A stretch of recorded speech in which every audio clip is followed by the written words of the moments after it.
Ronald Malija ta' 30 sena mill-Mostana tal-Libertà Provizorja fuq garanzija personali ta' 20,000 euro wara li ġie identifikat mill-Pulizija bħala l-persuna li għamel it-teddida falsa ta' bomba fuq il-Gozo Channel u kien ordnat jiffirma darbtejn fil-ġimgħa fassa u biex ma jitlaqx minn Malta. Il-każ seħħ nhar it-tlieta li għadda bil-Pulizija tinterċetta t-telefonata li saret minn quddiem il-Konkatedral ta' San Ġwan u nqabad wara li ġew iċċekkjat il-kameras tas-sigurtà fiż-żona. Id-difiża stqarret li Malija ammetta mill-ewwel li kienu iddikjara li żbalja u jirrealizza li dak li jagħmel mhuwiex ġustifikabbli u għalhekk talbet li jingħata sentenza ta' xogħol fil-komunità anke fid-dawl li għandu tifla żgħira.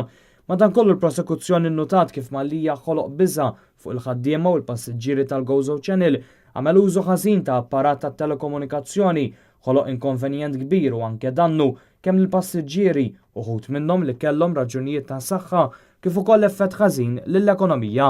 Fost dawk li spiċċaw vittmi ta' Malija hemm pazjenti li kienu ġejjin lejn Malta biex jieħdu kura għal kanċer kif ukoll van mimli bil-mediċina. Kien hemm ukoll min tilef it-titjiriet li kellu. Kawża tal-aġir ta' Malija, is-servizz tal-Gozo Channel ġie sospiż għal 3 sigħat bit-tfittxijiet ma jwasslu għall-ebda sejba ta' materjal perikolus. Il-każ fil-konfront ta' Malija jkompli bis-sentenza mistennija fil-jiem jew ġimgħat li ġejjin.